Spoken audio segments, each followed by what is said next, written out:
ഓം ഗുരുഭ്യോ നമഃ. ഏകദന്തം മഹാകായം സപ്തകാഞ്ചന സന്നിഭം ലംബോദരം വിശാലാക്ഷം വന്ദേഹം ഗണനായകം. ഏവർക്കും അംബികാ ജ്യോതിഷത്തിലേക്ക് സ്വാഗതം. ഞാൻ ലാലിമായ. 2019 മേടരവി വിഷു സംക്രമം സർവചരാചരങ്ങളിലും സർവജീവജാലങ്ങളിലും പ്രകടമായ മാറ്റം വരുത്തുന്നുണ്ട്.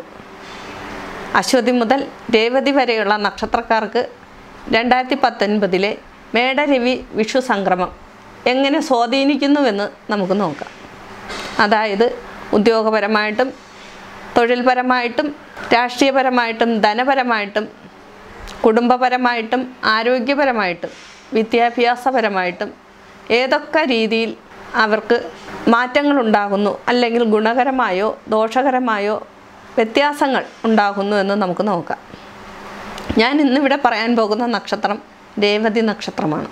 മീനക്കൂറുകാരായ രേവതി നക്ഷത്രക്കാർക്ക് കണ്ടകശനി കാലഘട്ടമാണ്. കർമ്മഭാവത്ത് വ്യാഴം, കർമ്മഭാവത്ത് ശനി എന്നിവ സഞ്ചരിക്കുന്ന ഒരു കാലഘട്ടമാണ്. 4ാം ഭാവത്തിൽ രാഹുർ നിൽക്കുന്ന ഒരു കാലഘട്ടം കൂടിയാണ്. അവരെ സംബന്ധിച്ച് മേടരവി വിഷു സംക്രമം ഗുണദോഷ സമ്മിശ്ര ഫലം നൽകുന്നതായിരിക്കും. ഉദ്യോഗപരമായിട്ട് പ്രമോഷനുകളോ അധികാരികളുടെ പ്രീതിയോ അല്ലെങ്കിൽ സ്ഥാനമാനങ്ങളോ മാറ്റങ്ങളോ അനുകൂലമായിട്ടുള്ള മാറ്റങ്ങളോ ഉണ്ടാകാൻ ശ്രമിക്കുന്നൊരു കാലഘട്ടമാണെങ്കിൽ അതിനൊക്കെ തടസ്സങ്ങൾ നേരിടാൻ സാഹചര്യമുണ്ടാകുന്നു. ബിസിനസ് സംബന്ധമായിട്ടുള്ള വിഷയങ്ങൾക്ക് ധനപരമായിട്ടുള്ള കാര്യങ്ങൾ മുതൽ മുടക്കുകളോ ധനപരമായിട്ട് അല്ലെങ്കിൽ ഏതെങ്കിലും രീതിയിൽ സാമ്പത്തിക വിഷയങ്ങൾ കൈകാര്യം ചെയ്യുകയാണെങ്കിൽ ഒന്നുകൂടെ ശ്രദ്ധിച്ച് ചെയ്യുകയാണെങ്കിൽ സാമ്പത്തിക ബാധ്യതകൾ വരാതെ മുന്നോട്ട് പോകാൻ കഴിയും. വിദ്യാർത്ഥികളെ സംബന്ധിച്ചാണെങ്കിൽ ഉപരിപഠനത്തിന് ശ്രമിക്കുന്നവർക്ക് വിദ്യാഭ്യാസപരമായിട്ടുള്ള കാര്യങ്ങൾക്ക് കുറച്ച് തടസ്സങ്ങൾ നേരിടാൻ സാഹചര്യം ഉണ്ടാകുന്നു. അഭ്യസിച്ചതിന് ശേഷം ഇൻ്റർവ്യൂ അല്ലെങ്കിൽ മറ്റു മേഖലകളിലോട്ടോ പോകാൻ ശ്രമിക്കുന്ന വിദ്യാർത്ഥികളെ സംബന്ധിച്ച് അവിടെയൊക്കെ ചെറിയ രീതിയിലുള്ള തടസ്സങ്ങളും ഉണ്ടാകാൻ സാധ്യതയുണ്ടാകുന്നു. വിവാഹത്തിന് ശ്രമിക്കുന്ന യുവതീ-യുവാക്കളെ സംബന്ധിച്ച് ഒരനുകൂലമായിട്ടുള്ള തീരുമാനങ്ങൾ എടുക്കാൻ കാലതാമസം ഉണ്ടാകാനിടയുണ്ട്. കുടുംബപരമായിട്ടുള്ള വിഷയങ്ങളെ സംബന്ധിച്ച് ഭാര്യ-ഭർത്താക്കന്മാർക്കിടയിൽ അഭിപ്രായ വ്യത്യാസങ്ങൾ ഉണ്ടാകാനും ഇടയുണ്ടാകുന്നു.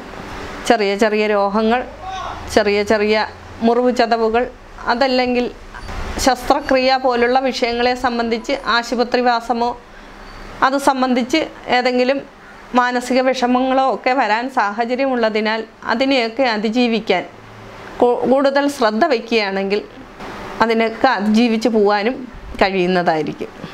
4ാം ഭാവത്തിൽ രാഹുറിൻ്റെ സ്ഥിതി, കണ്ടകശനി കാലഘട്ടം ഇവയാൽ ബുദ്ധിമുട്ടുന്ന മീനക്കൂറുകാരെ സംബന്ധിച്ച്, അതുപോലെ മേട രവി വിഷു സംക്രമം അനുകൂലമല്ലാത്ത ഒരു സാഹചര്യത്തിൽ നിൽക്കുന്നതിനാലും ദൈവാധീനം കൂട്ടി മുന്നോട്ട് പോവുകയാണെങ്കിൽ ഈ വർഷം അവരുടെ കാര്യങ്ങൾക്കൊക്കെ അനുകൂലമായൊരു തീരുമാനമുണ്ടാകുന്നതായിരിക്കും.